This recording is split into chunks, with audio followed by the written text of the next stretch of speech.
Good evening, everybody. Welcome to Absolute Sim Racing, and welcome to another round and another evening in the Race Anywhere Porsche Cup of the United States. We're here at Road Atlanta for round 7 of this wonderful series, and as you can see, we are currently under lights. And forgive me for not updating the graphic at the bottom of your screen there. As you see, I'm not alone. There he is. I'm with Austin Belkey. Austin, we're back once again, mate, for more Porsche goodness. Doesn't seem like 10 minutes since we were inside the commentary box last time, does it? No, it does not. Fantastic venue we're at here tonight, though. Wonderful road Atlanta. Like you mentioned, darkness is set up on the track. We'll have to see how that impacts the drivers, but this is basically just like how the Petit Le Mans ends. Petit Le Mans, of course, only being 12 hours compared to the regular Le Mans, and then taking place at Road Atlanta, usually in the later parts of the year in the fall. Yes, indeed, and it's a hell of a circuit. Quite a lot of history at this track as well. Actually, a lot of my American friends are humongous fans of this place, and to be fair, it's not a surprise really. Whenever you race this circuit, it just feels amazing when you can get a lap together around here, and it's so enjoyable no matter what type of car you're in. I mean, I've had people race things like the MX-5 around here, and the humongous slipstreaming opportunities you get down the back straight are always good fun. You've got a lot of heavy braking into chicanes and the double right-handers at the top of the circuit as, whoa, Harry Wills has a hell of a slide in a moment. But it's one of those interesting circuits that seems to suit every type of car that comes here. Do you agree? Yeah, it really does. We see Harry taking a little bit of an adventure. Way good save there. Still sliding the car around. Finally spins it. Took a while for him to get it kind of wrong way around the track, but rights it almost immediately. Yeah, there's so many parts of this track that just flow really well together, whether it's when you go down the hill and back up it for the S's, then there's a long back straightaway into that fast left-right chicane, and then, of course, the final corner takes so much more commitment than you would normally think compared to any other corner on the calendar for this series, and I think we're in for quite a great race today. It should be an absolute corker around here. I mean, it's difficult enough in the daylight is this circuit, but at night as well, it's going to be really, really tough for these guys. I'll go on board with John Boateford right now, just so you can see how little you can see. I was going to say to show you how much you can see, which is next to nothing around here, because there is no lighting other than a little bit maybe down the start-finish straight. John Boateford just practicing his pit entrance. That's going to be very important here tonight, isn't it? Yeah, Michael, we've seen Elvis Rankin, do his pit entry practice a couple times. I've been watching him for the last 10 or so minutes, and he's bottled it quite a couple times, just making sure it's perfect, backing up his braking point further and further, and just practicing. And if we rode around with John for just a couple more seconds, you'd see just, one of the most blind corners here, where we talk about the last corner requires so much commitment. That's a good view of it right there. You pretty much put your foot down at the top of the hill and just pray that you're going to have enough grip and won't go wide on the exit like we saw Harry do. And then as you go down into turn 1, turn 2, it's a blind corner as well. You can see Daniel's just finished that complex of corners right there, but another very, very blind corner. It's hard even in the day, so I think at nighttime we're going to see a lot of mistakes here. Yeah, definitely is. It's a very momentum-based circuit. It's so important to have your momentum up around this track, especially the winding sectors down the hill, left, right. And even when these guys are trying to make overtaking maneuvers as well, it's going to make it very, very scary, because, of course, when they are following each other, it's not going to be the easiest of places to navigate. So, we get to our wonderful grid then. Pole position going the way of Harry Wills. John Boateford is alongside him with Jonathan Ouellette and Michael Yanni on row 2. Then it's Dino Filippa and Elvis Rankin. Some fantastic fighting at Donington Park a while ago with those guys. Looking forward to more of the same. Dean Timms lines up at the top end of the Pro-Ams with Taylor Lane alongside him. Then it's Jay Steffi and Steven Martinez on row 2. Andrew Rasmussen is next up alongside Jeremy Littleton with John Cooper and Joscar Fias.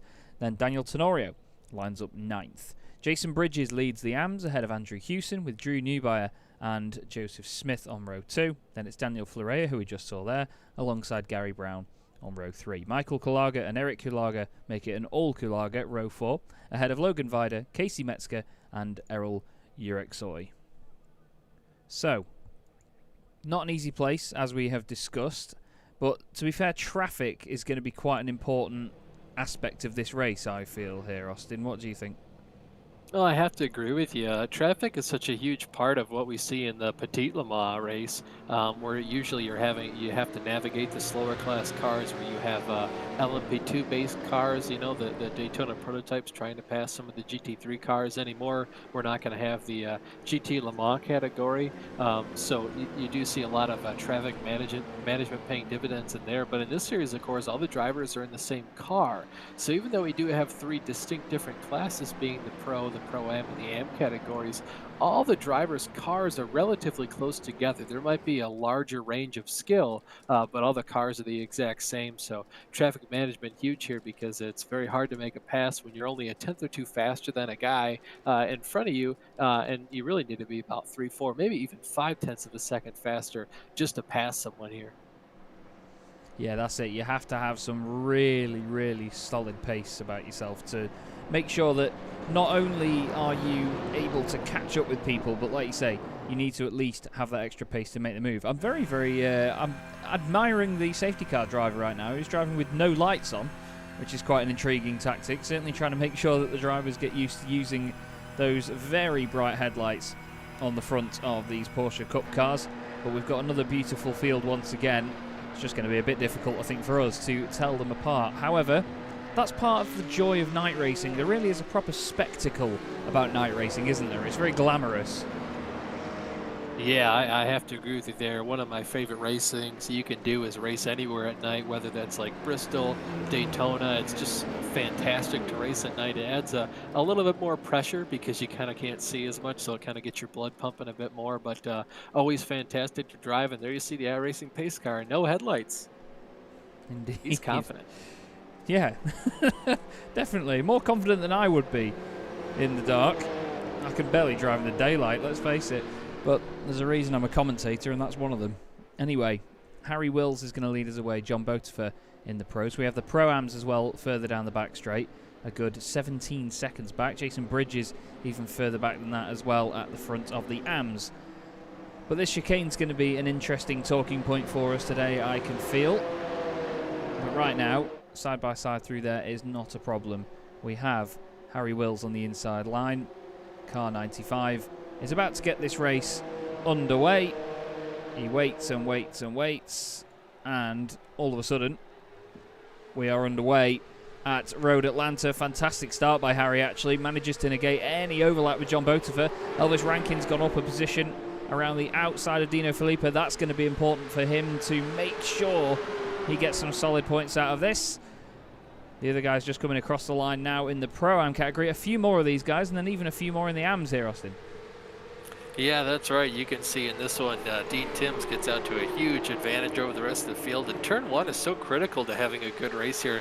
You really don't want to go through there side by side because it gets so narrow, and of course it immediately switches back either direction. So really want to be single file. Yeah, you want to keep it nice and tidy through there. We're going to see our Ams get on with it right now. We'll go on a chopper cam so you can see the bunch of them. All the headlights ablaze down towards turn one. Looks like a nice start for Jason Bridges. You've got Hewson and Newbuyer side by side just behind. And then Joseph Smith in the other Team Premac car. Looks nice and tidy from their perspective at the moment as well. Nearly a bit of contact there from Logan Vida and the car in front of him, which is Gary Brown. But I'm proud of these boys. They've done a mega job in the opening couple of corners. Yeah, I have to commend them a lot as well. Not a single mistake from anyone to send them off track as of yet. We're going to go back to this battle in the pro category. Harry Wills out to a fantastic lead. Looks like about a second and a half over the rest of the field. You can kind of see the entire rest of the field. They're all single file right now. Yeah, they're absolutely together as they come towards us. Taylor Lane has just taken the lead in the Pro-Ams. Dean Timms has gone off the road and is recovering. Yeah, it looked like Dean just kind of locked up the brakes, misjudged the braking point just a little bit, and took the shortcut through the chicane. And of course, very sportsmanlike for him, didn't just come back on the track. And of course, ruined the race of everyone else by wrecking him, or wrecking himself. Kind of just slowed down and let the entire field pass by him. He'll go ahead and rejoin, and he'll have a lot of ground to make up. Yes, indeed, they will. As for the lead in the AM class, Andrew Hewson goes forward. Lovely stuff from him. Just going to make sure that we get class position on the left-hand side of our screen. There we go. We've got a few cars having a bit of a nightmare here. Andrew Rasmussen has just been off the road.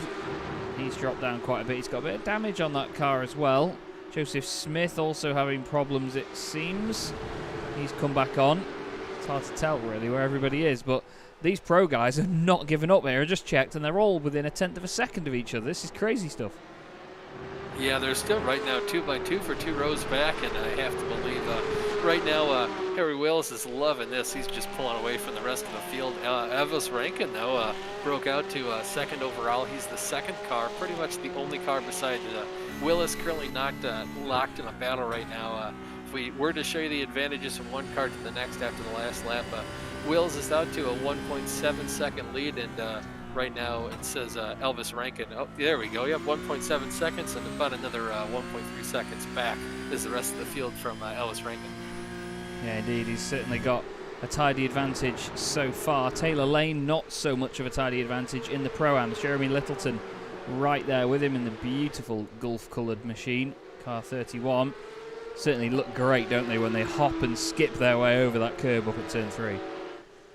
They certainly do. It's sort of an elegant dance these cars are doing, and that's so much of what you're doing around the lap with these cars. Of course, they kind of float around, not very predictable. Really, a driver's car. You have to manhandle it. It's great to watch them all move around, like we were saying at Donington Park. With these cars, they are very, very soft when it comes to the suspension. You know, they really absorb the curbs. They do dance around a lot. You get a lot of the body language really displayed to you in visual form, and it makes them so exciting to watch over other sort of stiffer and less animated GT3 cars, for example.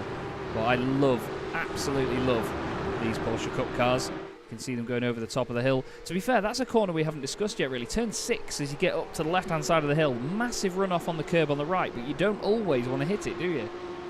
No, you don't. Sometimes if you hit it just right, it can upset the car, and if you hit it wrong, it really upsets the car. It'll knock it completely sideways, and you'll just go right in the wall right now. As we look at Drew Neubauer, just kind of hits the curb a little bit too much on the left, spins backwards, and kind of uses that same runoff you were just talking about there, Chaz, and luckily able to keep it off the tire barrier. Yeah, just about saving it. It's pretty good effort, to be fair, if you can go through there and not smack into a wall of any kind, really. So fair play to him for keeping that one out of the barrier. Just trying to change something on my my system here, and it's just taking its time. There we go.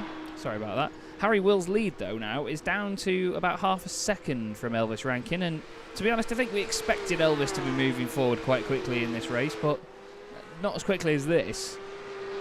No, he just, got really lucky, making a lot of good breaks and good moves from the start of the race, and you can see him just eating up Harry right now. Looks like he's going to try dive down to the inside, and Harry's not going to put up too much of a fight. Not really where you want to make a whole lot of passes there due to the high commitment it takes for both drivers. Of course, if either one of them makes a slight mistake, if the driver on the outside makes a mistake and he's ahead, he runs a risk of smacking the wall, and of course, just completely taking out the driver to the inside. If the driver to the inside makes a mistake, he's going to clean out the driver on his outside. So luckily for Harry, Elvis is a pretty darn good driver, and luckily for Elvis, Harry didn't overcommit and bounce off the wall in front of him. Yeah, that's the thing in this circuit as well, is that chain reactions are always on the menu, because the walls in most places are quite close, so you will always see cars bouncing off, sometimes coming back onto the circuit. This is Jason Bridges and Andrew Hewson fighting for the lead in the Pro-Ams. Lovely move by Jason around the outside of the first part of the chicane. Can't quite get it tucked in for the second part, and now he's under pressure from Logan Vida, who's just behind in the Team Premac car.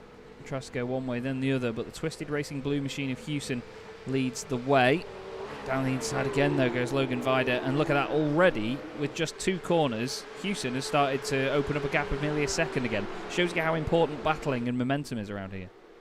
Yeah, especially like you mentioned at the top of the broadcast, Chaz, this place is a momentum-based track. So if you have one driver just slightly off pace compared to the other, you saw how much Houston's pulled away. He's out to 0.8 of a second lead in just about 2 or 3 corners. So great move by Logan Vada there just to take advantage.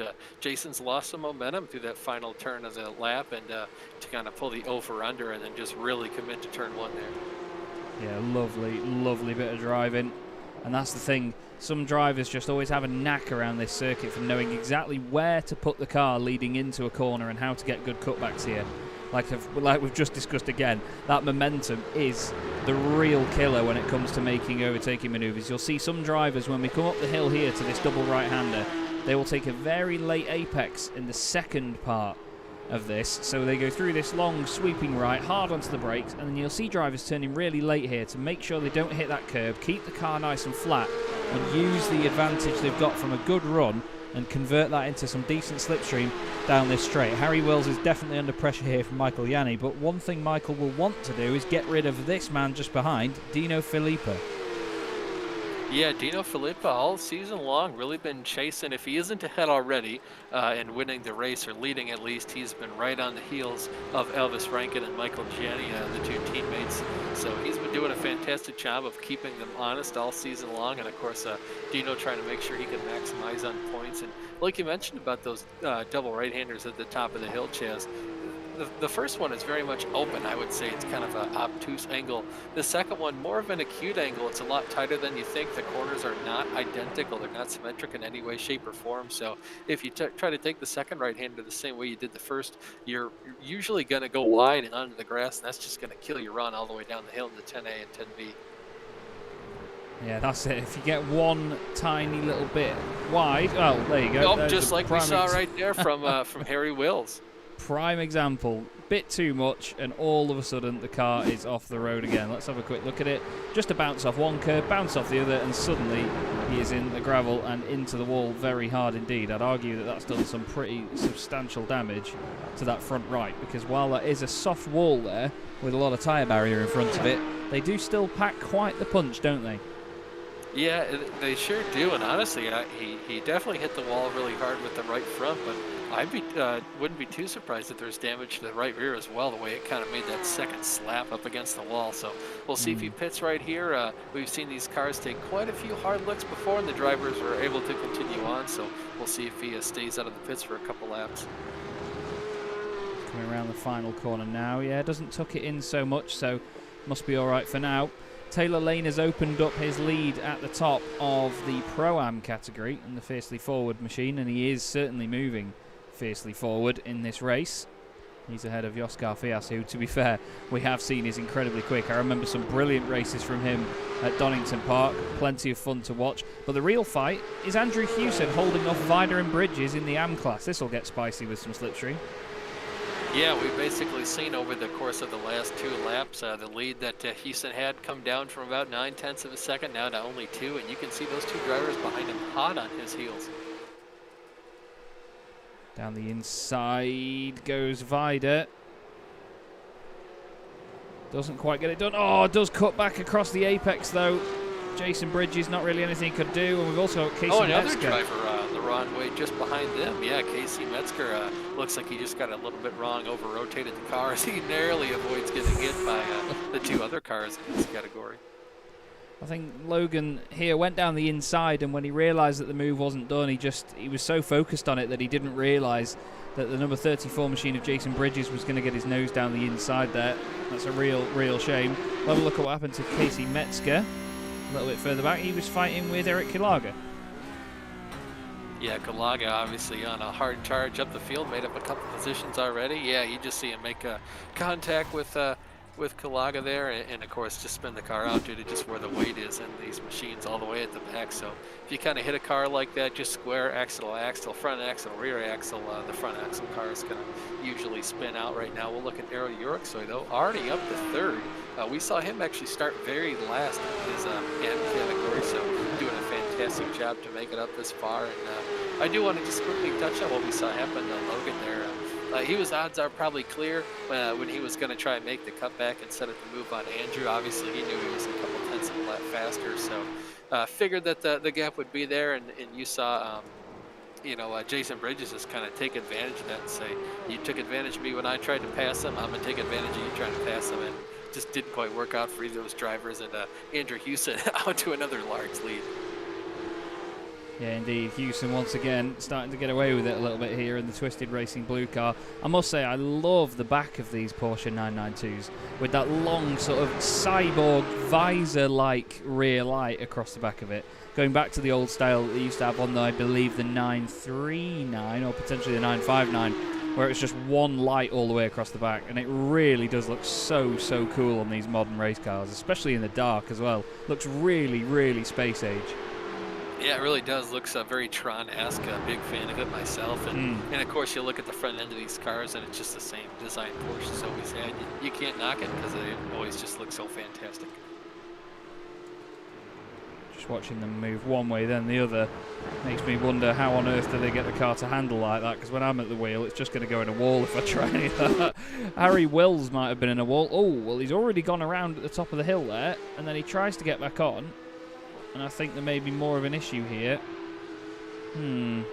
Yeah, I feel like that was him just nursing his already damaged car. Kind of just stepped out on the wrong way, and he's got quite a bit more damage now. But doing a great job to make sure he didn't collect anyone else in that incident. And we're looking at Michael Janney right now. Brought the gap down from Elvis Rankin from it was just over a second before we brought that thing down to about 0.6 of a second now. And just behind him is Dino Filippa, about another 0.6 of a second back. Yeah, Dino Filippa always in touch, isn't he, in the Auris racing car. He's never too far away from these guys. There's, Jason Bridges is off the road. That's going up the hill into turn 1. Now that says to me that we are going to get some lap traffic situations coming onto our screens very shortly, aren't we? Yeah, this course is 2.5 miles long, so it takes a little bit for the cars to start lapping one another. But of course, you know, Elvis, Michael, and Dino are so fast at the front of the pro category, and the more we keep having these accidents like this in the lower two categories, they were already split up a lot just due to the staggered start of all these races. So I think we are going to start seeing some lap cars in just a couple minutes here. Right now, I'm showing that Joe Smith and Casey Metzger are about 1.25 minutes behind our leaders right now. So I would expect to see them completely lapping them within about 2 or so laps. Now, somebody that's going to have a good view very soon is this man, John Cooper, because he has got this battle for the class lead going on right in front of him right now. I find it interesting as well that I've not noticed this before, but in iRacing, when you have a league set up like these guys have, you can change people's names and have nicknames. A lot of series these days put the letter of their class in front of the driver's name, whether it's Pro, Pro-Am, or Am, so they have P, PA, and A in front of their names. Now, if you look in the right-hand side of the shop, you'll see it actually says PA in square brackets there for John D. Cooper, so it's actually put the full nickname on the windscreen. I did not think about that, and suddenly we can see from just the name on the windscreen that he is definitely Pro-Am, and he's definitely in second place, albeit temporarily. Is Taylor going to go back down the inside on the brakes? Yes, he is. You could have put money on that. Taylor sends it back down the inside, leaves a bit of room for John to come back at him, though, and straight away, just another example of the momentum. These two fight. All of a sudden, Joskar Fias is over a second ahead. Yeah, we've seen Yasa close that lead down from the 3 seconds it was before, so I very much expect him to just kind of pull away. We'll see if John Cooper can make any inroads into his lead. Once he finally does get past Taylor, you can see Taylor just goes a little bit wide. I think John's just going to take advantage of that right now, send it up the inside, and you can see, oh no, not quite single file yet. These two are going to continue to battle all the way down to the S's. Oh, contact there. Yeah, John Cooper sideways. No. Absolutely gutting stuff. And we've also got contact in the AMs as well, by the way. We've got Daniel Florea and Logan Vida off the road, and I believe that we've got our race leaders coming through as well. Not a perfect time for them to catch up with this.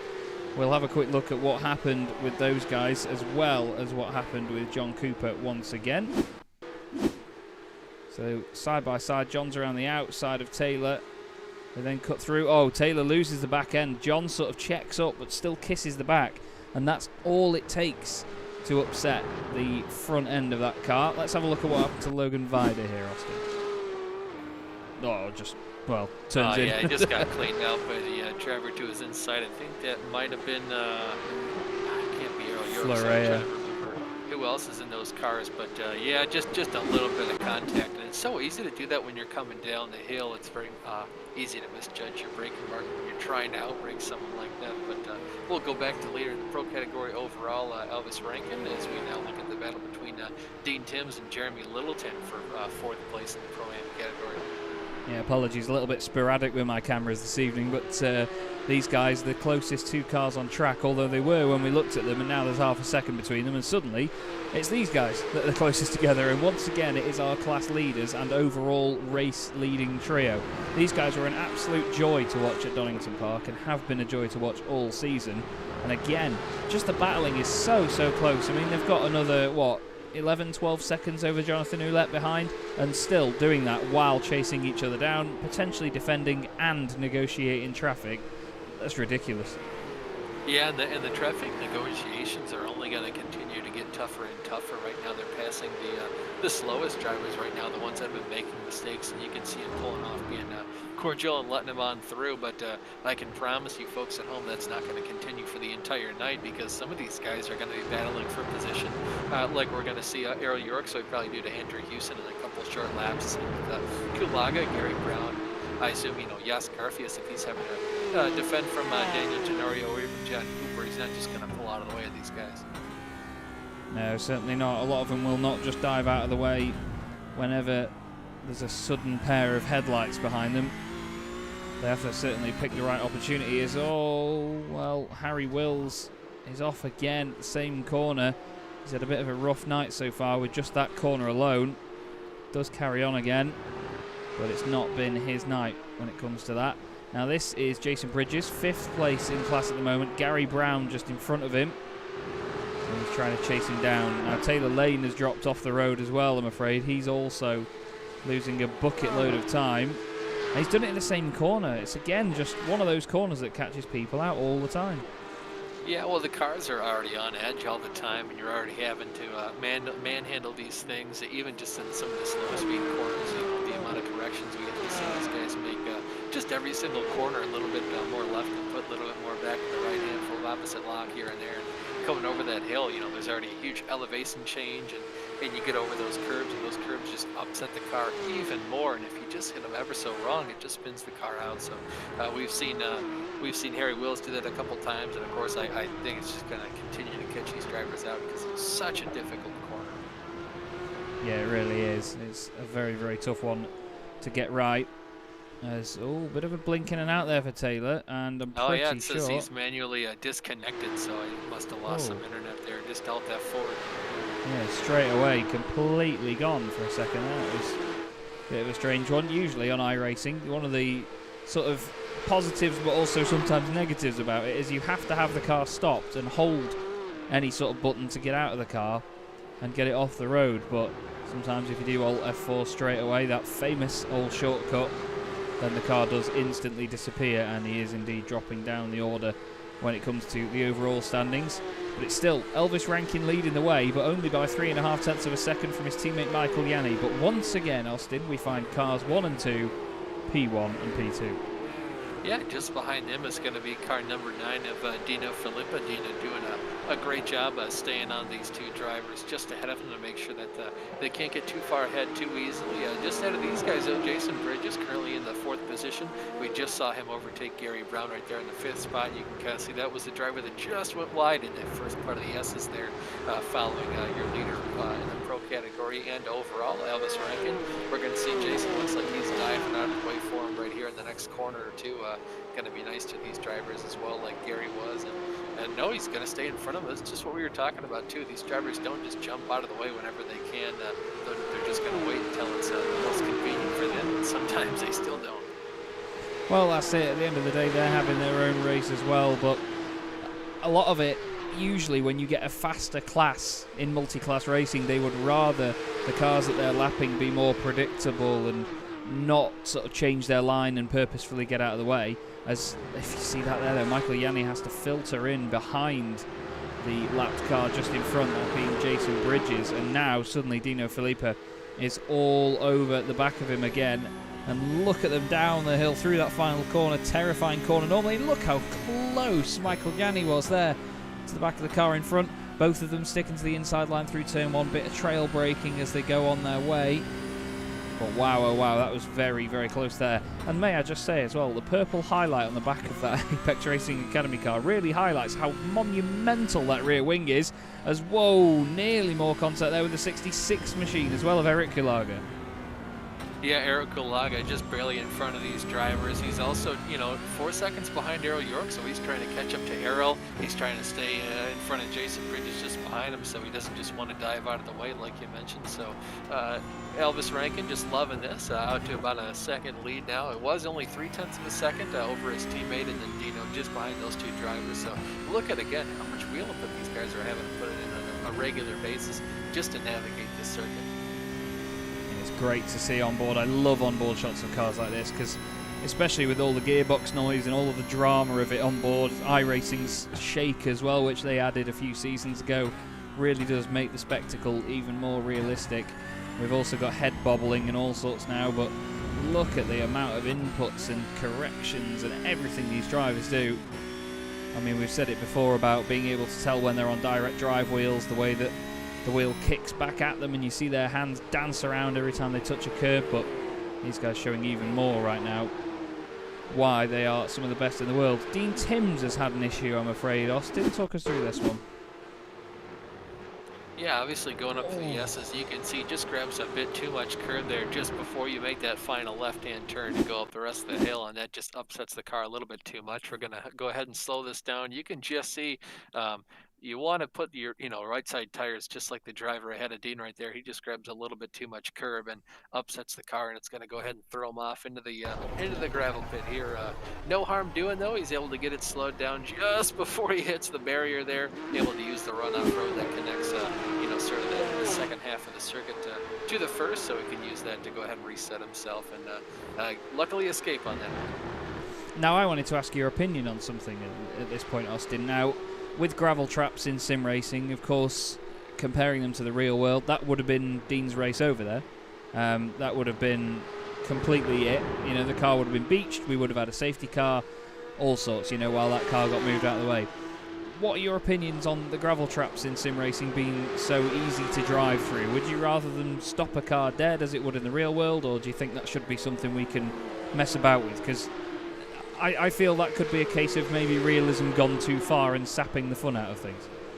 Yeah, I feel like you're definitely right there. I will say I feel like they're way too easy. I feel like maybe if you could have it slow a car down, maybe illegitimately, like we see in some video games where it's kind of like sticky or tacky, almost glue to slow the car down artificially if you do go too slow. I've seen it a couple times where it's really hard to get going, but once you are, you can kind of just, meander your way through. So I've seen a couple instances in real life where drivers, they keep their foot in it. Luckily the splitter doesn't dig into the gravel too far, but yeah, I think it certainly adds some realism to the sim, but of course you got to remember in this, does the pace truck driver come out here, or do you get a tow truck out here? How long does that take? Contact though between Metzger and Brown. It looked like we had just switched over to those two drivers. Might be Vada actually. Yeah, I think he was. Yeah, I think Logan Vida. Just loses the back end, slams on, and Casey just doesn't have time to react. We'll go on board and see that from Casey's point of view. He's sideways, side. Suddenly the car just slows down all of a sudden, doesn't it? Yeah, well, I feel like that's just, that's going to be, I feel like it could have been Jay there, I'm not quite sure, but that's just, the driver ahead just finally locking it down to prevent the car from sliding over into the wall. It keeps him on the course, but of course it blocks the course for the rest of the drivers behind him. Right now we look at this fantastic battle shaping up in the Pro-Am category. Yes, indeed. Garfias still leading the way from Tenorio, but only about half a second.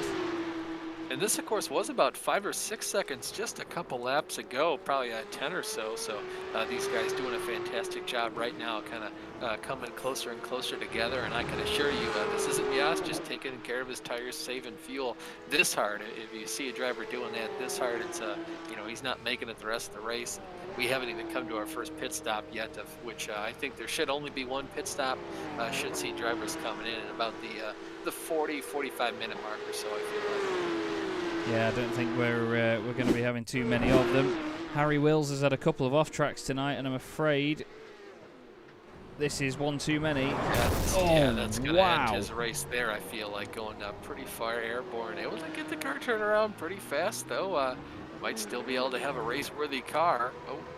Maybe not.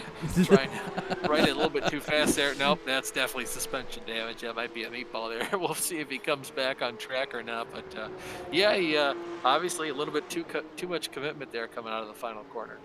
Yes, indeed. Good point from Ethan Bass in the YouTube chat, saying it'd be nice for the gravel traps to slow you down when you're on the brakes more than they do, but don't trap you if once you stop you go slow enough to leave, if that makes sense. So I'm going to do this, and I don't do this often, but I'm going to mention another sim while we're here on iRacing, and I'm going to bring up the name Assetto Corsa. Now, in Assetto Corsa, if you do go off, it is, like you said earlier, Austin, very correctly as well, it's sticky. It's almost like you've gone into a pit of tar and the car just suddenly slows down in a really frustrating way, but at the same time, you don't get beached if you make the mistake, but you still get punished for said mistake. So I'd say they've got it right, but it's not just something you can say to iRacing. Do that. No, it's not. Of course, iRacing, is based on a physics simulator, so they kind of have to write all those physics, and I feel like they're probably pretty happy with the way the gravel physics work right now. I'm sure they're correct for sometimes, not in every scenario, and of course, different flavors for everyone. As we see, Jos Garfias dive down pit road, finally relinquishing command of the Pro-Am field to Daniel Tenorio, of course, after Dan ran him down. So we'll see if Jos is just making a scheduled pit stop there, comes back out. A little bit of an early stop for him. Usually we see the drivers wait a while, get the car as light as possible. You just saw Jos come out of the pits there, that dark blue car, just behind your 3 liters in the Pro category. And there he is, hopping and skipping his way in the Mexico e-racing car over the curbs up at turn 3. Potentially just some damage or something, although it was 18 seconds worth. So I'm wondering whether he has maybe just underfueled it early on, tried to go for some sort of not cut back, that's a racing manoeuvre, an undercut of some sort. We have seen drivers do it before, where maybe they know exactly how much they'll need to top up by to get to the end, and they'll just go, you know what, stuff it, I'll take it now, and then we'll maybe take another stop later on. Either way, this is once again our lead 3 battling away, and it is absolutely as close as you like, especially move here between finally. the two I was teammates. wondering just when we were going to get one. Right now, Michael Janney diving to the inside of his teammate Elvis Rankin. Elvis is going to let him have it. You're going to see Dino try and take advantage of that. Nothing doing though. We're going to see him try to do a cutback here on the last 2 corners of the course. Nothing though. He won't even be able to go wider, do a cutback maneuver, the over-under on Elvis Rankin. He's going to just stay behind. He might dive it up. No, I'm not going to do it in turn 1. Now, this is an interesting scenario right now, because while Elvis has been leading the way, and I mean, there's no doubt that Elvis is quick. I don't mean this to sound offensive in any way, but we've seen in a few races this season, well, not in situations like that, but when Michael Janney is the one that's in front, he can break away a little bit more comprehensively than Elvis can.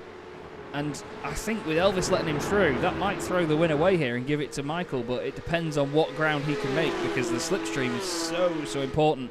And I don't think Dino Filippo is going to let either of these boys go off over the horizon. Either way, the only cars in the field at the moment that are less than half a second apart are these 3. And it's not just 2 of them, it's 3 of them. This is epic again at the front. Yeah, well, sometimes too, it's most usually 2 drivers being teammates, kind of knowing who is faster between the 2 of them, and you can kind of see they might just keep making moves like this down the backstretch to kind of give one driver the advantage of the slipstream for a while to see which driver is faster, and kind of just hold up Dino Filippo just behind him. But right now you kind of saw that work against him, because now Dino's up on the inside of Michael Janney right now. Elvis Rankin's gone back out to the point, and so that's kind of 1 position lost for the team overall. Yeah, indeed. Dino really opportunistic there. This is the thing, though. I think we've seen a lot of this from Dino already this season, that he knows he's up against 2 guys that are going to try and work together if they can. And he needs to just wait for a tiny little bit of a hindrance or just any little chink in the armour, and he can just slip up the inside. He's very, very wise about his racing, is Dino. That's what I've learned about him this season.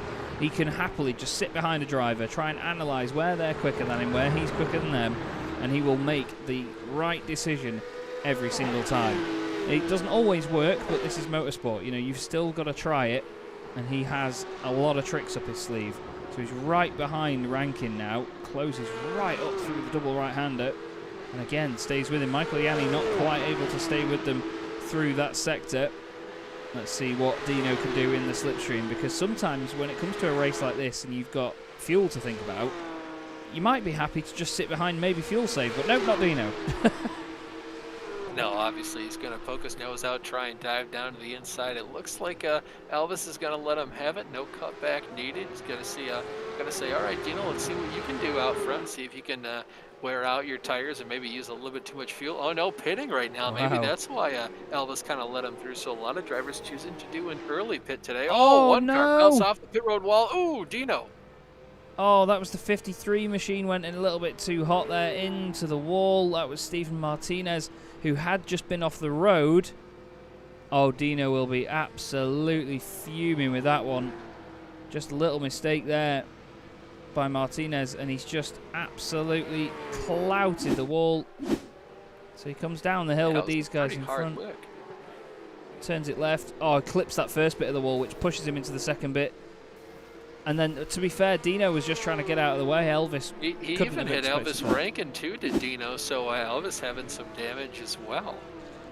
Yeah, I don't think Elvis could have done anything to avoid that, really. I mean, you don't really expect the car in front of you to just suddenly turn right across your nose in the pit lane entrance, and it looks like he's not even had that damage repaired either, so it could just be cosmetic, but importantly, he's still out in front of Michael Yanni, and there's now 6 seconds or so back to Dino Filippo. Yeah, that's going to be a lot of damage to the front end of both their cars. Most especially Dino there. A lot of contact with the inside wall, as he said, absolutely just clouded that thing. Very unfortunate for him. And like you mentioned, you don't expect for a driver to just kind of come across your nose like that, especially not to hit the barrier on the pit road like that. Very unfortunate for Steven. Steven Martinez, of course, still in the pits. It looks like he is getting that damage fully taken care of, a lot more so than we saw, Philip or Janney. Yes, indeed. Differing levels of severity there, I think, is the best way to describe it. This is Casey Metzger. Into the pit lane he goes.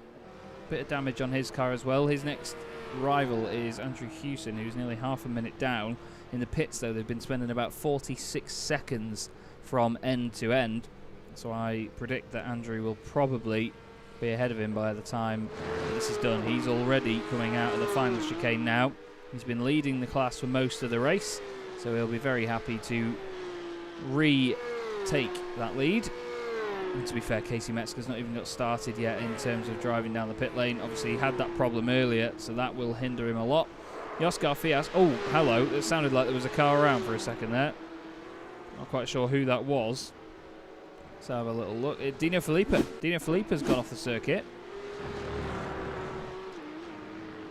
He's just gone straight on out of turn 3. Yeah, I think that's just a lack of front-end downforce there. He basically assumed that the car was going to dart off to the right there, and it just didn't, of course, after he hit the wall. There's a lot of front-end downforce that he's missing from that car. You can kind of see him wiggling around there, trying to see what the car can do, but unfortunately, it's not the car it once was after absolutely clobbering that inside wall after contact with Steven Martinez. Just trying to avoid him after Steven made that very unfortunate error coming onto pit road, so...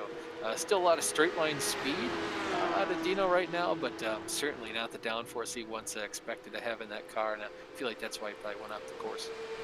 To be fair, I think that wiggle there was a bit of protest to Andrew, saying, you can flash me all you want, mate, but it's not going to do anything, because Andrew was clearly not too happy with the way Dino came back on the circuit. Dino stayed in front of him, there wasn't an incident, and Andrew continued to flash him all the way down the back straight, so I think that was more Dino just being like, right, what do you want me to do? Like, I'm in front of you, we've not had a crash. It's that sort of typical thing when you say that your mate drives dangerously and he says, but did you die? No, you didn't. Exactly.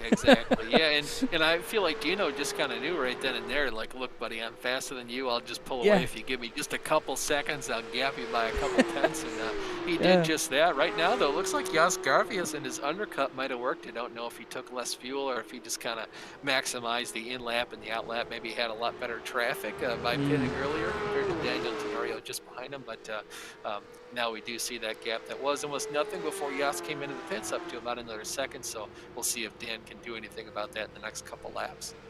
Yeah, these two both very, very quick. Definitely two of the fastest guys in their class, and it certainly shows. They've both gained 8 positions outright in this race so far. Michael Yanni, by the way, and Elvis Rankin swapping places again. But yeah, I totally agree with Dino. It was almost like Andrew just arrives on the scene, starts flashing his lights, and Dino's like, yep, just hang on, mate. Just give me a minute. I've got it. I'm sorting it out. And puts his hand out the window as if to say, give me a sec, mate. I can't tell you how many fingers he was sticking up, but it was certainly some.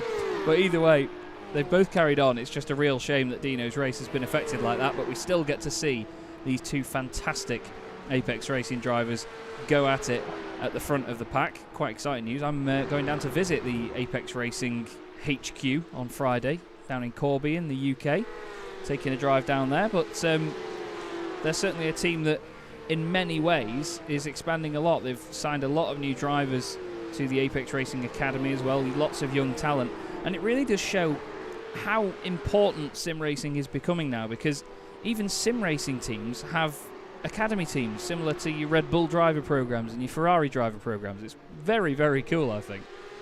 Oh, those two drivers getting extremely close. I don't think there was more than an inch or two between the front bumper of Elvis right there to the rear bumper of Michael as they went through that second right-hander. Now they're going all the way down the backstretch. Not close enough to make any sort of lunges or anything, but I think both these drivers just kind of telling one another, I don't think you're that much faster than me if you are at all. Yes, indeed. That's it. It's a bit of a flex contest now between the two of them, really, just to say, look, I can beat you through here. It's sort of anything you can do, I can do better. That fantastic old song. There's Michael getting very close there to the 71 machine of Jay Steffi. Manages to get out of the way. Literally bump drafting down the straight between the two. Obviously, they will be in touch with each other. They'll be in Discord or TeamSpeak or something, communicating and saying, look, I'm going a little bit wide here. Maybe just give me a wide berth and let me through or whatever. But that's oh so important when you've got teammates out there. Daniel Tenorio, though, who we were looking at a second ago, he's in a bit of trouble here. Oh, yeah, just overcommitted to turn one there, not quite enough trail braking, just going to go a little bit wide. And like we kind of mentioned, that gravel trap's going to slow you down, but not as much as it would have in real life. But again, I think that's one instance in real life where if a driver was just able to kind of keep his foot in the floor, he would have gotten out of there. We're going to look at Eric Kulaga, though, right now battling for P3 with a couple drivers, and just behind them, another 3 or so, all the way back to about P7. Yeah, indeed. Fantastic fight between these guys. Get a lovely onboard of them all snaking their way to the bottom of the hill, then back up the hill again. So this is Logan Vida. We've got Jason Bridges right behind. Just in front, we've got Casey Metzger. Just ahead of him is Eric Kulaga, and then Gary Brown. The three of them separated by about 2 seconds all in all in front of us. And I believe the car just in front of them on track is one of the AMs, or even one of the Pro-Ams. Yeah, definitely not one of the drivers in this category. We saw Houston with a large gap to the driver behind him. Going to be, I believe, Errol Uriksoy, and then from Brown to Bridges, like you mentioned, only two seconds separating about 5 cars here. So great battles on track. You can see them all just jockeying for position as they go through 10A and 10B and up over the hill before they cross the start-finish stripe one more time. Logan Vida providing us with a very good camera car right now, but I feel if we go on board with Casey Metzger... Whoa, no, Eric! Whoa, Eric has gone off big time, and there's been more contact after that. Yeah, that was a hard lick down the front straightaway. I feel like that is going to end Eric Kulaga's day. We'll see if he gets it spun around to how much damage he has. Yeah, that was a hard hit. That's definitely a day ender right there. That was a massive hit, that. Eric Kulaga straight into the wall. Didn't even know. Now, did he get a tap? I think he just went a bit wide there, got the left sides in the grass, trying to get the car back to the right there down the front straightaway. And I think he just might have spun himself out. I don't believe there was too much contact to invoke that from the driver behind of Metzger. But, yeah, just a hard hit to the inside wall. Apologies for trying to maybe overdo this a little bit here. Oh, we're having issues with our replay again. I was just trying to see if he did get a tap, because the car suddenly danced one way then the other, but I think you're right. He was just a bit of an overcorrection once he realised that he was going slightly off the trajectory that he wanted. And, I mean, these cars, like we said earlier, with all the weight in the rear end very, very far back. It's not a mid-engine supercar, this. Mid-engine supercar, this machine. It certainly is very much rear-engined. It's almost like the engine was an afterthought in the Porsche. But once that back end went, it just pendulumed one way then the other, didn't it? And like you say, massive hit into the barrier. And that's a big concrete barrier as well. There's no forgiveness there. Yeah, exactly. No safer barrier there, no tires, just a straight concrete wall. Probably going to end his day. Wouldn't be too surprised if he had a meatball after that. Luckily for him, the engine, as you mentioned, in the very rear of the car, almost like an afterthought, so probably not taking too much damage from that lick, but he spun around like a top there for a good couple seconds, even up in the air. Yeah, indeed. I hope he's not in VR, otherwise there would have been a lot of motion sickness involved in that, and maybe some very, very clenched butt cheeks as he went near the wall there, because that was certainly a scary, scary moment. But that's the thing in cars like this, it can happen so suddenly.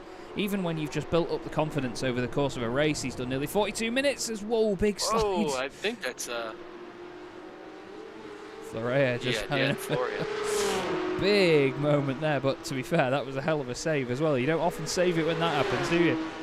No, you don't, not especially in these cars, especially up on the top of the hill like that, where the elevation is just going to leave you at about a quarter of a second or so. So great save by him. Just to the right of him, you see though Mr. Kulaga just barely going to take the position right there. Way to the outside, goes off into the grass for a little adventure there. Collects the car back on track. Not too big a mistake. No, he gets away with that one, but just loses a bit of time.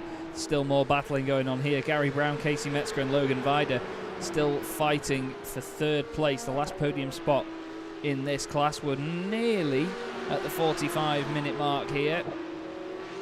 Been a great race so far. We're over the halfway point. But Gary Brown for FTR Esports has got a bit of pressure going on here. He's actually got the 67 car right in front of him. Or is it 67? Sorry, I cannot read.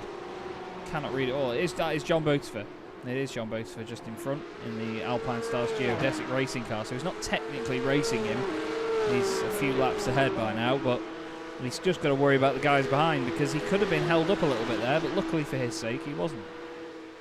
Yeah, that's right. And that's just kind of, the battles you'll have in between classes. These guys aren't really fighting for position, but they're certainly fighting for, track presence, that clean air doing so much for these drivers, because, of course, if all you can see is the driver ahead of you, you really can't see the track, and where you need to commit, especially when it's dark like this and the track kind of changes direction so many times, numerous times on this circuit, you really need that clean air. It does, numbers for a driver's speed over the course of a lap.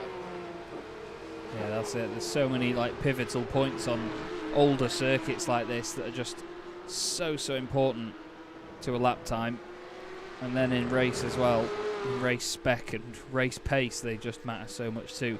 This is Joskar Fias just completing a lap. I think that's Joseph Smith right behind him in the Team Premac car in the number 22. It is indeed, but Joskar Fias with a 9-second lead in his class at the moment, doing a fine old job. Then he's got another few seconds over Littleton and Cooper, and then quite the gap back to Steffi. So it's in quite a comfortable position right now, but we must go back to this, because Gary Brown is far from comfortable here with these guys behind him. This slipstreaming is going to be interesting. Yeah, Gary's got to be real careful here as he gets down the back straightaway, because if one driver dives to the inside or outside of him, the next driver is probably going to take advantage of that. And this being a momentum-based circuit, the driver that ends up completing the pass and then breaking away from the driver who's been passed, going to gain a lot of time, and the driver who's just passed loses so much time through one set of corners that oftentimes the driver just behind him can pounce as well. And you don't just lose one spot, you're probably going to lose 2 or 3.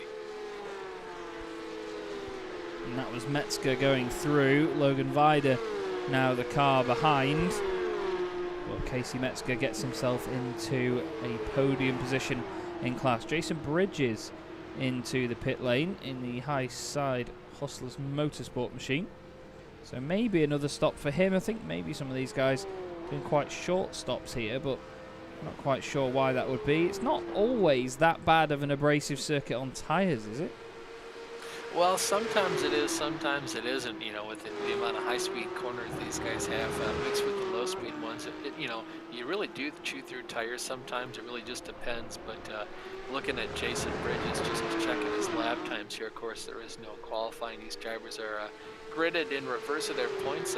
Looks like he did probably take another stop on lap 23. Looks like he lost about 40 seconds. Compared to his usual lap time, so could be a 2 pit stop race here.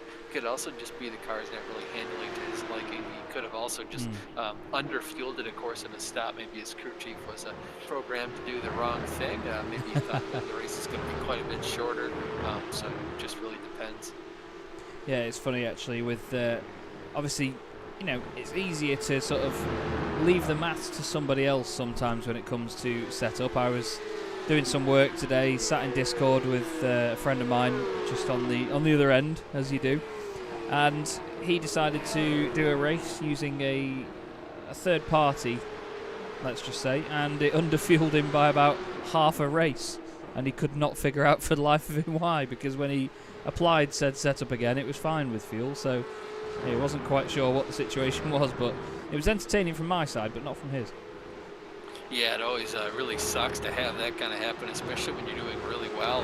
You can see that Gary Brown just going to make a little small mistake there going up the hill, and it looks like Logan Vada going to take advantage as they head down in those double right-hand turns. Casey Metzger wasn't able to make huge inroads once he got past Gary, so the pace between all three of these drivers is extremely close. But how about Andrew Houston putting in a great drive today? Still about 7.2 seconds up the road over Errol Urich. So looking at that gap right now, I don't know if Errol's pitting or if he's just kind of had a mistake there, trying to look at him for myself here. Yeah, for some reason on our timing software, I'll very quickly explain that when you change from one perspective to another, looking at a different driver, the gaps for a moment do show as almost double or half, and yeah, they do change. It's now back restored to 7.2, but yeah, it confused me for a sec there. It said he was 17 or 16 seconds ahead. Yeah, speaking of gaps, though, as you see, Urich Soy just taking another 10th back out of the lead that Houston has in the M category. You look at the Pro-Am category, Daniel Tenorio has taken another about a half second out of Yas Garfias' lead, so still a huge pace advantage for Daniel Tenorio. He had actually caught all the way up to Yas, had that gap down to a couple tenths of a second before he made a pretty sizable mistake going into turn one, so we'll see if he can close the gap back up. He still has about a little under a half hour to make this time up and end up making the position, but the more you slide these tires and do things they don't want to do, the slower the car gets overall too. Yeah, that's it. Sometimes you need to really look after the car. Other times you can just absolutely send it, as everybody says, and just crack on with it lap after lap after lap and not really have to worry too much. Right now, though, looks like Tenorio is in complete send it mode, to be honest with you. Just had a bit of a frame drop for a second there, so apologies, everybody.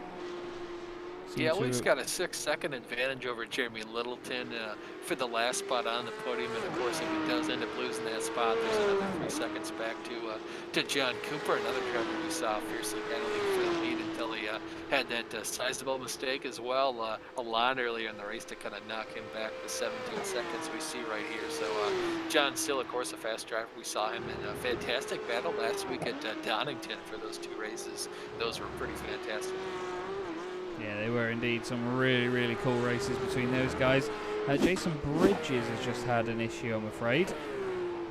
He's just run a little bit wide out of turn one. It's easy to do. You're a complete liar if you say you've never done that. And then Michael Kilaga also having an issue. I just want to apologise very quickly for the problems with the frame rate for a second there. It seemed like something on my PC was trying to download one thing or another. Oh, just on the downshift. Yeah, how quickly. Just locking them up there. Honestly, the gearbox in this car is absolutely savage. You can just touch the brake pedal and then suddenly go for a downshift and bang, it just flings the rear end off in a random direction, doesn't it? Yeah, it really does. Something these drivers have to keep in mind when they're downshifting, especially when they're going from such a high speed, straight away into a low speed corner like that. Probably the slowest part on the entire track is the area between the 10A and 10B. You see that catch a lot of drivers out, especially trying to, slow down for that turn. Very easy to lock up the brakes too because you're going downhill. Very easy to lose, sort of the contact patch that you have between the tires and the road. Very, very true indeed. Just now looking at the headlights of Michael Yanni and Elvis Rankin, the two of them separated by less than half a second, 3.5 tenths as they came out of the right-hander at the top of the hill. Not closing in too much right now is Elvis. I think maybe he's just sticking behind his teammate, not getting too close to put any pressure on him. He just wants to get these cars to the end. Maybe they'll have a battle with a couple of laps left to go. What do you reckon? They might. I certainly hope they do for our sake, maybe not for their sake, as long as they do keep it clean, though. Shouldn't be a big problem. But, of course, this is kind of two drivers just basically knowing that, they have 17 seconds back to Dino. Unfortunately for him, after his contact with the inside pit wall there, after having to avoid Steven Martinez after he made that mistake coming down pit road, these two drivers basically have the top two spots in the podium pretty much locked up right now. Yeah, they're doing a smashing job, aren't they? Absolutely smashing job indeed. As the two of them make their way. Once again, it just looks so effortless the way they go up and down these hills. Corner after corner. They seem to just make it look so easy time and time again. Where you'll see other drivers attacking it a little bit too hard, maybe just stepping the car out here and there. But it certainly is awesome to see. It's a shame about Dino Filippo though. I was really looking forward to the fight that these guys have had continuously this season with Dino. And we just haven't quite been treated to that this time because of the incident that we saw in the pit lane. Yeah, very unfortunate there, especially too once Dino had actually made that move for the lead and it kind of worked. I don't know if they could have maybe gone another lap or two based on fuel, so we'll have to see if all three of these drivers come back down the road in the next probably 8 minutes or so, just to make, keep up with that 20, 30 so minute time between pit stops there, refueling the car. But, kind of part of me, almost wonders, Dino's probably thinking this whole time, what would have been if I just waited either a lap earlier to pit, or perhaps or waited a lap later to pit, or maybe pitted a lap earlier compared to what he did. He wouldn't have had that damage, and maybe those two drivers would have, had contact with Steven, not having to go into the pits behind him. So just a game of what ifs. You can't really get caught up in that, but it's really hard to stop your mind from going there. Oh god, yeah, totally. It was one of those moments where you do think if it would have been an overcut or an undercut of any kind, that could have completely thrown the race around. Maybe even Elvis got caught up in it more than Dino would have done. Yeah, he could have been the one hitting the inside wall, but we see this fantastic battle between John Cooper, run down Jeremy Littleton. We'll see if he can dispatch him right here, pulling off to the inside. Going to try and outbreak him as they go down the hill here. Already has a pretty sizable advantage. I wonder if Jeremy kind of let him have that. Didn't want to make too much of a fight about it. Yeah, it sounded to me like Jeremy's revs were a little bit lower there down the straight. I think he's going to come into the pits. Might be pitting here. That could have been half the reason. Yes, he is. He is going to pit. So we see a lot of these drivers kind of making 2 pit stops here. Yeah, I think he was being very reserved there, wasn't he? He didn't want to get himself in a fight or in a situation which meant he would have had a difficult pit entry. So he just thought, nope, you go past. I'm going to focus on my entry. I do not want to clatter into that wall. Now we've got Casey Metzger, a Twisted Racing Red, with his sort of teammate, stablemate Errol Urixoy just in front in the Twisted Racing white car, and then Logan Vida's Team Premac car just behind here as they go down the straight towards the chicane. A little bit spread out between the three of them, but to be honest, we've seen how quickly the battles can open and close in this series, and these guys I'm sure will be happy to give us another example of that. But solid stuff from some of the Twisted guys tonight. I mean, we've got Daniel Tenorio on the podium in Pro-Am at the moment. Three of them here in the Am class, blue, white and red. Hewson, Urixoy and Metzger all together. So really good showing by this team. Of course, some of the series admins in the team as well, so that'll make them very happy, won't it? Yeah, especially Hewson doing a fantastic job. Still about 6 seconds up the road over Urixoy, and I really got to hand it to Urixoy and Hewson having about the same pace as each other. Be really interesting to see if maybe that battle had been a little bit closer. It looks like Urixoy's kind of taken about a half second out of Hewson's lead, but Casey Metzger and Logan Vada have really caught up to Errol, so we'll see if they can do anything with him, and if they do, I'll be interested as well to see just how fast they can get up to Andrew Hewson in the about 20 minutes we have left. Yes, indeed. We'll have to go on board and see what Logan Vida can do from here, because he's going to get a lot of slipstream now. He's in the Team Premac car. He's, of course, outnumbered here with the 2 twisted machines in front of him, and I don't mean that literally, but Casey's car is slightly twisted in the left rear corner. I'm actually very intrigued with how little the slipstream seems to affect from about that distance away. He's only about 3 or 4 tenths behind when they started coming onto the back straight. He's only gained about a tenth there, so for some reason it seems like the slipstream not that bad round there in the case of Casey Metzger, so seems to get away with that scot-free there. Whether they're saving fuel or not, I don't know, but that sounded like he was flat to me. Yeah, it could be a fuel save. Could also be just a difference in either downforce setup or the amount of damage these cars have too that allows them to cut through the air. And of course, we do usually see the draft work kind of exponentially. Where the closer you are to the driver ahead of you, the more the draft works. Obviously, there's kind of that that beach ball effect we always hear Dale Jr. talking about whenever the NASCAR cars go to a super speedway race where you kind of just push the cushion of air between the cars and it never really quite gets down to zero unless you're bump drafting a guy. Yeah, indeed, and you don't always want to bump draft GT cars because they're usually low slung noses with the engine near the back end somewhere, so you can lift the back end of the car in front and fling it around. But this looks like a fantastic fight at the moment. Casey Metzger right in the middle of it, but at the back of it is Logan Vider, and you can see, look, maybe, to be fair, I didn't consider this, but the fact that Casey Metzger's got slipstream from his teammate as well probably would have negated any slipstream he gave to Logan Vider.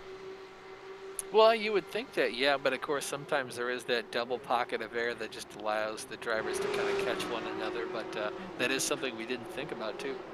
Oh no, and Casey's dropped it on the exit. Errol Yuriksoy avoids it, and can this just hand it to Logan Vider? He says, yep, thank you very much, boys. You two just drive off the road, and I will go straight through. Wow, oh wow. Logan Vider, I mean, I don't know what Errol's flashing about there. That was perfectly fine in my eyes, but Logan will be laughing all the way to the bank here, Austin. That was wonderful from where he was sat. Yeah, especially great job for him to go ahead and get past both the drivers there. Fantastic, just kind of, when he knew to check up and just right place, right time there. Logan Vada now up into the second position here in his AM category. But that, of course, means that Andrew Hewson now has an even bigger lead. It's about 8.3 seconds right now, so the number 40 machine going very, very well. At the top of the entire field, it's cars 1 and 2, still P1 and 2. Must give a shout out, actually, we're going to change very sporadically again, to John Botifer, who's still in 4th position. He's some 40 seconds off the lead. He's not quite caught Dino Filippo, but at the end of the day, he's on for solid points once again. John's been one of the real staples of the championship, hasn't he? Yeah, he really has, putting in a lot of solid efforts over the season championship so far. Usually, we haven't really seen him finish on the podium too often just because, the kind of skill that we see out of the top 3 drivers being Rankin-Janney and Filippa, but doing a fantastic job. And unfortunately for the pro category, you can see just how much faster even the second fastest half of the pro category has a pace advantage over the pro-am category, so they're definitely in the right category. It's just maybe you need a 4th category for the aliens that we have in the field, being the 1, 2, and 99 cars. So very interesting there. Unfortunately for John, he's kind of the best of the rest at this point. Yes, indeed he is. Still, it's not a bad club to be a part of. We've also had problems for Andrew Rasmussen, and Casey Metzger's just been off again. Oh, Andrew just flings it over the top. Wow. How he did not hit anything then, I do not know. Wow, oh wow, Andrew. Let's have a look at that again. Whoa. Whoa, I haven't seen a car do that ever. That's pretty impressive there. Wow. I couldn't try and do that. No, I feel like if I tried to, I would always hit the bridge embankment there every single time. Right now we're going to look at Casey Metzger, just get a handful of opposite lock, and it's just really instinctual at that point. The car gets just a bit sideways, so you give it some counter steer to make sure that the car goes through the corner straight there. But, as soon as you get your hands clocked to the right, the car just grips up and shoots you into the tires there, and that's a lot of damage. It's definitely day done. Yeah, it's just one of those moments where it happens before you know it. Look at that. Oh, and he just missed the tyre barrier as well, which was a few metres further down the road. I mean, the Porsche makes a great noise even when it's sat still, but unfortunately that is not going to be going anywhere right now for unfortunate Casey Metzger. Great to see some AM drivers in the top 10 again, by the way. Andrew Hewson, top 10 overall right now. And he's not actually too far off Jeremy Littleton. In front of him, he's only 7.7 seconds behind. Now we're certainly seeing a lot of these battles kind of closing up here at the end. Fantastic time between these drivers. And right now you look over to the left and you see Dan Tenorio currently right now ahead of Yas Garfias. I assume that's just a bit of a difference in pit strategies right now. I feel like Yas has come into the pits and Dan hasn't yet. So we'll see if Dan does make his pit stop in the next couple laps here or so. But keep you guys at home updated on the battles right now. We will indeed. Gary Brown and Joseph Smith are close together. Still going on in this AM class. This is Gary Brown of FTR Esports chasing down Joseph Smith from Team Premat. They're just going up through the left-hander over the crest of the hill, down the first of 2 straights here on this sort of outer section of the circuit, as I call it. Long sweeping right-hander, a lot of pace carried through there. Gary doing a nice job getting the car settled. Not too much curb on the inside, and tries to focus on a run down the straight. Andrew Hewson back in the pits then. Vida inherits the lead for now, but still a last splash and dash needed by these guys. How long is he stationary for? Previously it was about 11 to 15 seconds. This time 8.8, so definitely a short stop. Philippe is off the road, and that's a very interesting place to go off. Maybe messing with his pit stop settings. Maybe that, or just getting a little bit too much rear tire spin there as he came off that last corner right there, the second right-hander before he goes down to the hill. I feel like that's probably what happened. Might have grabbed a little bit too much curb on the inside. I will say, though, if he pits right now, I will say you were correct. Just, nope, doesn't look like it. So he might have been messing with his pit settings, but I feel like at that point he just would go ahead and bite the bullet even harder right there. Yeah, no, that's messing with his pit settings. That's it. That's a driver that's distracted. I've done it 1,000 times myself. Amongst the sort of UK iRacing community that I know a few friends through, there's a bit of folklore about me being on my phone while doing the Spa 24 hours, trying to wake up the driver that was supposed to get in the car after me, and piling it into the wall at Pouhon, which caused a lot of damage and basically ended our race prematurely with only a couple of hours left. It's a nightmare. Yeah, there's a couple instances of drivers doing that. I've done that myself. Almost done that in real life, texting and driving, not going to lie. Jimmy Broadbent has a very funny story about one driver down the backstretch at Le Mans driving a little bit distracted and crashing the car there too. So not going to repeat all that, but very funny as well. Oh yeah, well it's, you know, in the sim racing world, it is always good that you can look back on it and think, yep, you know, at least that didn't happen for real. We're all good. Yeah, very much a $1 million wrecked race car, probably a couple broken bones. Yeah, exactly, that's it. I don't think they'd probably let you take your phone in the car anyway, to be fair, in a race meeting, but it'd be interesting if they did. Anyway, we still have this battle going on. Joseph Smith and Gary Brown, these two, honestly, we need to find a venue and just get them married already, because they've been together for pretty much most of the season, and of course throughout all of this race as well. They're very, very entertaining. Great value for money having these pair on your circuit, I can tell you that for free. I'm not sure if they do events together, but I'm sure if they start a company for it, you can hire them for a couple of hours to just drive some Porsches around virtually, and they'll stick together. But it's great to watch at the moment. A shame it's not for a podium position for these guys, but still, it's all about solid points in a championship like this. Somebody I want to just bring to your attention, though, is Elvis Rankin, who is now, very strangely, back in third position again. Well, I feel like what happened here was he might have just pit a little bit earlier than Michael Janney. Yeah. Maybe we saw this being under fueling of the car. He just kind of felt like he needed to pit this lap based on what kind of traffic there was. Looking though at the cars ahead of him, I'm not quite sure if this was the best decision for him to make. So yeah, we'll see. Michael Janney just comes in the pit there. So it looks like the Apex Racing Academy drivers on a little bit of a split strategy. We'll have to see who makes the better judgment there as we see Drew Neubauer off. Yeah, Drew's had a bit of a moment there, I believe. Yeah, just at the outer part of the circuit again. Long sweeping right. He's just going to slowly loop the back end around, I feel. I think we've all done that before.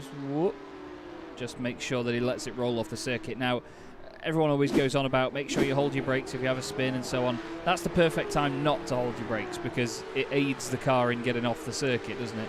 Now, where is Elvis? Hello, Elvis says. Big flash of the lights there from the number 17 of Daniel Tenorio. He obviously wants to do his own race and try and go chasing after Joskar Fias, but it means Michael Janney still leads this race now, Austin, with only 10 minutes, not even that, 9 minutes to go. Yeah, he does. Right now, only about 1 second over Elvis, so you can see kind of how that's worked out for either driver. So even though it looked like it wasn't going to work out too well for Michael, looks like it has worked out pretty well to the tune of about 1 second. We'll see if that battle closes up before the end of the race here, but this is the closest battle on track here for a podium position. The gap in category 1.9 seconds, and an additional about 12 seconds back to Cooper in third place, and then in the AM category, it's 8 seconds from Houston, Nevada, and then about another 2 seconds from Nevada to Arizona. Yeah, it's a little bit more spread out further down the order, but to be honest, these Apex boys have been so close together all season, really. They've been great. Again, just like we were saying with Gary Brown and his dancing partner Joseph Smith earlier, Drew Neubauer has gone off again, I'm afraid. As Oh, hold on. in What is again. this? Oh, Janny's no. going back down in the pits. He must have had a speeding penalty to force this to happen. We'll see if he even holds a position over Dino Filippa.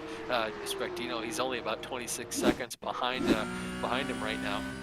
He's just absolutely nailed the wall as well. Loses the back end, smacks it on the right. Yeah. Just hits the cone, but hopefully, I don't think they get fast repairs in this series either, you know? No, they don't. They definitely don't. So hopefully he didn't clobber the wall too hard there. We see him stationary in pits, so I don't know if this is speeding on pit road, some other penalty, or him just kind of taking the damage he has. No, it is not. So he might have made a fueling miscalculation there. Maybe didn't put enough fuel in the car the first time, or something to that effect. It could have just been a stop and hold penalty as well. Yeah, usually though for speeding they're around 40 seconds, and he was only stationary for 16, so I don't think it was anything to that effect. I think maybe you're right, just a bit of a fuel miscalculation, and now he's had to come back in, have a bit more than a splash and dash, because he's had 16 seconds stationary in the box there, and now Dino Filippa is 7 seconds ahead. Yeah, handed it over to Dino Filippa right now in second place, so we'll see if he can make that up. He's only got about 7 minutes to make up about 7 seconds, so we'll see if Michael can do anything with this position right here. I don't think he'll be able to personally, no. But we'll see if he is. But Elvis Rankin about a 25-second lead right now. Yeah, that'll do, he says.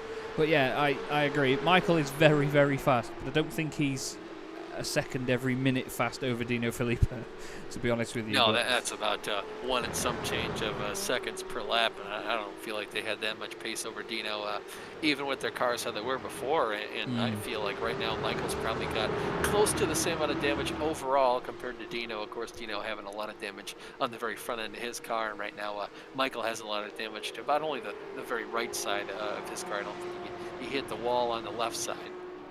No, that's it. It was a bit of an all-round smash for Dino Filippa, but still, he finds himself in second place, which I imagine he's not too upset about.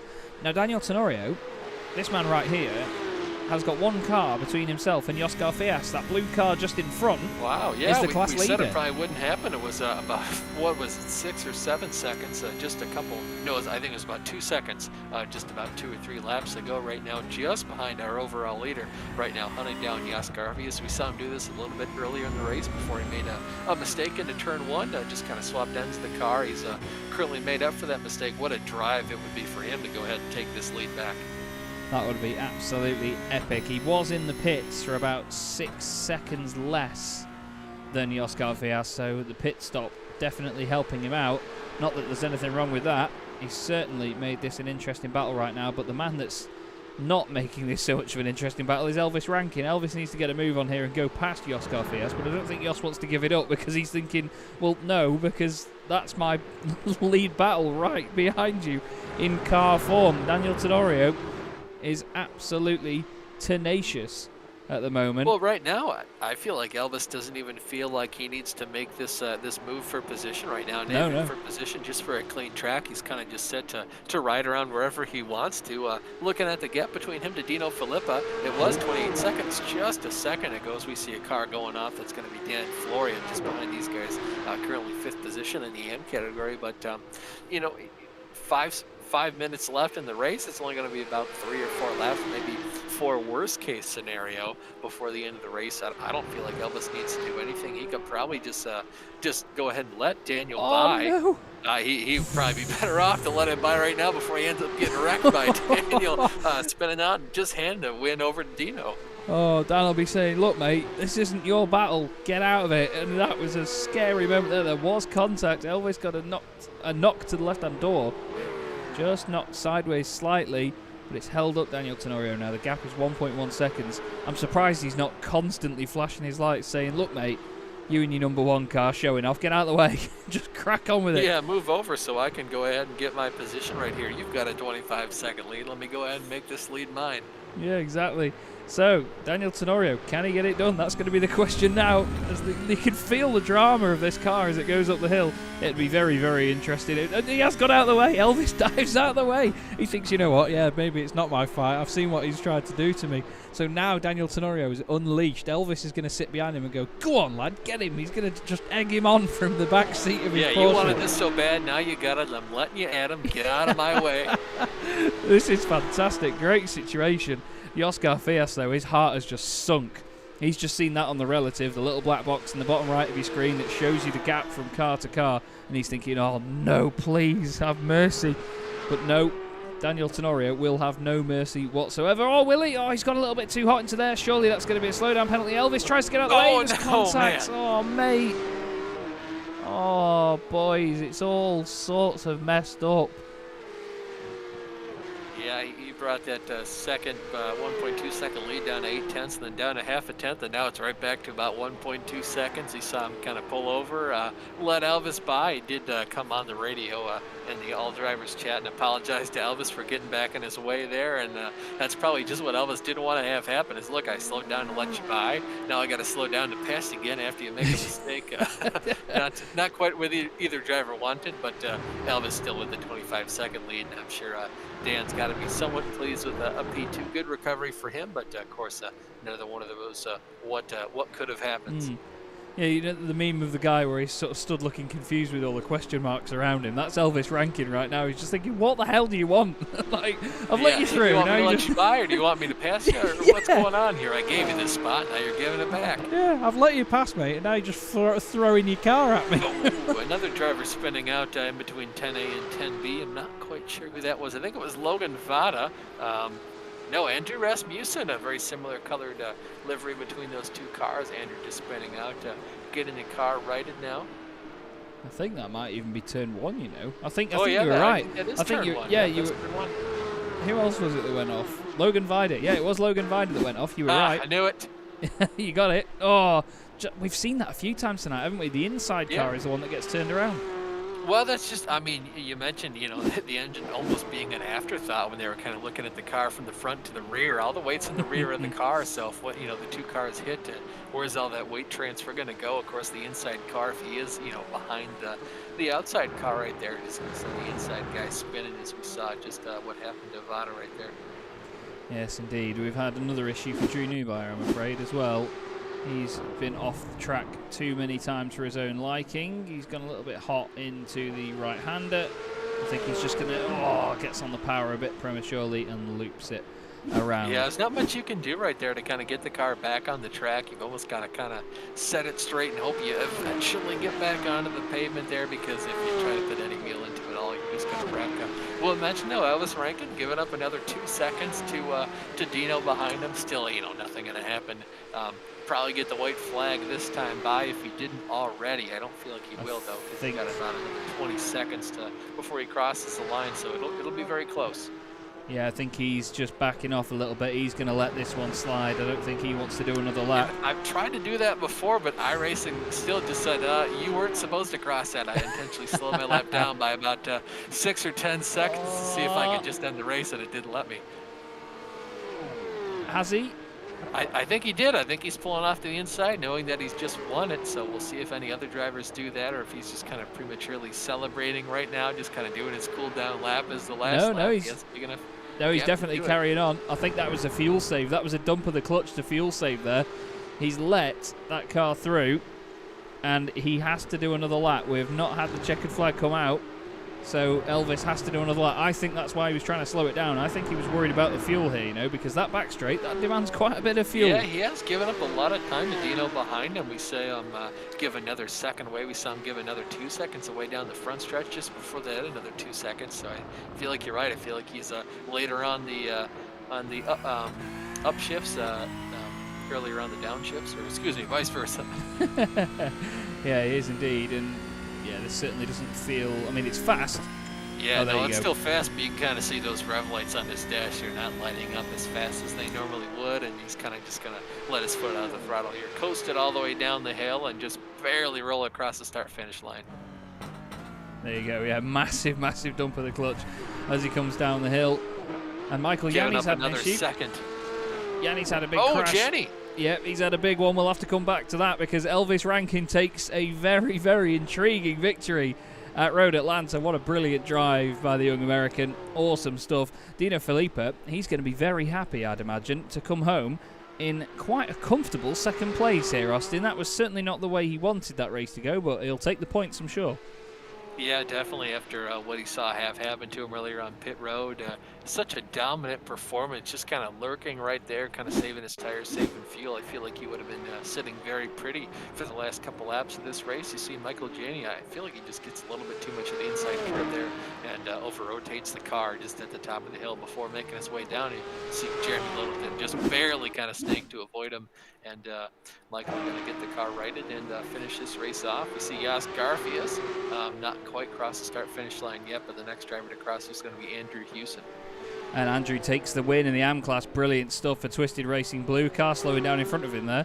Errol Urexoy is going to be the next car up as well. Another Twisted car in the top three. And after all of the shenanigans going on, Logan Vida is going to take third place in the AM class. Brilliant stuff for him. Tenorio has finished second in the Pro-Ams. John Cooper has finished third, but winning it is going to be Oscar Fias again. A brilliant, brilliant drive from him. Awesome entertainment all the way through, and another very, very well-deserved win for the Apex guys, and this time Elvis Rankin. Yeah, Jas did everything he had to do there to come away with the victory. You see him doing some celebratory donuts just in turn one as the other drivers go ahead and start their cool-down lap. Great job from him. Great job from all of our winners today. Andrew Hewson doing quite a good job today as well. Just kind of do everything he needed to in order to come home with the win. Yes, he did indeed. A fantastic, fantastic result then. What we'll do is try and grab our results from this one, and we will grab you the first class, which will be our pro class. Elvis Rankin takes the win, still by 16 seconds to Dino Filippo, with Michael Janney finishing in third position. Jonathan Ouellette was in fourth place ahead of John Botifer. At the end, there was about 10 seconds between the two of them. Ouellette, actually, somebody we didn't really see on our screens at all during that one. Harry Wills, unfortunately, retired early on. And Austin, if you would love to do the honours, we have our Pro-Ams next up. Of course, yeah. Coming home first in the Pro-Am category is going to be Jas Garfias from Mexico E-Racing. Finishing second on the podium is going to be Daniel Tenorio. And, of course, John D. Cooper, after that earlier mistake, comes home with the last spot on the podium. Jeremy Littleton going to go ahead and come home in fourth place. Jay Steffi rounds out the top five. Stephen Martinez comes home in sixth. Andrew Rasmussen finishes the race in seventh, followed by Dean Timms and Taylor Lane, who rounds out your 9-car field. Yeah, real shame for Taylor disconnecting early on. Not quite sure if that was definitely him or not, but it suddenly just disappeared. Andrew Hewson wins the AM class ahead of Errol Urexoy. Logan Vida finishes in third, rounds out our podium in that class with Gary Brown in fourth place. The cars that were a lap down were Daniel Florea, Jason Bridges, Joseph Smith, Michael Kulaga, Andrew Neubauer, with Casey Metzger not finishing the race but still being classified 10th ahead of Eric Kulaga, who had that massive incident on the start-finish straight earlier on. And I tell you what, it's a good thing that these guys don't have to worry about repairing the cars or budget or anything like that between the races, isn't it? Yeah, very much indeed. Looks like we do have a driver waiting for an interview. Going to go ahead and bring him in the booth. Errol Urexoy. Errol, how's it going, buddy? Hey guys, how you doing? Pretty good. Not as good as you, though, with that fantastic second place finish in the AM category. Quite the hectic race there. We saw you start completely last on the grid, almost a last to first challenge for you today. Yeah, that's the way the grids shake out with the points as they are. So, it was a haul getting up to the front of the pack. I took advantage of some incidents in front of me, and then at the end there, with when I caught up to Logan got me with the overcut on the pit. I pit off strat to try to change it up because he was just faster than me. Then I got behind him and his teammate Drew, who was a lap down. Drew put some good, clean teammate blocks on me and tried to hold me up. But I got past him and got to Logan and got past him in turn 10 at the last moment. So he put a heck of a drive on though, so he made me work for it. Yeah, doing a fantastic job to come all the way from last to second, like I said. And, of course, this is going to go ahead and kind of, put yourself in a concrete last starting position even for the next race as well. Yeah. Not a whole lot of shaking up for the points leader today. Kind of maximizes Yep. the points overall, getting the most spots. Where does that kind of set you up for the next race? Does that change your mindset at all? Is it kind of just copy and paste it today? Yeah, copy and pasted, same strat. I'll take last place because of where it tells me I am in the points, and so yeah, it's just gonna be the same strat. Fuel save a little bit on these endurance races, which next week is a sprint race, so it'll be a little bit different strategy. I believe it's Monza next week, so that's gonna be a bit of an interesting one to race in a sprint format. So looking forward to it though.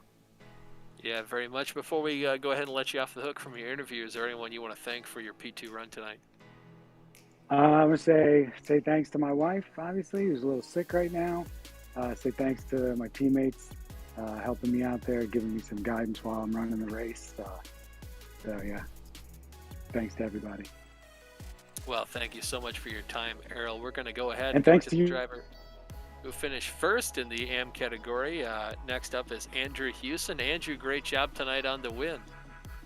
Thank you very much.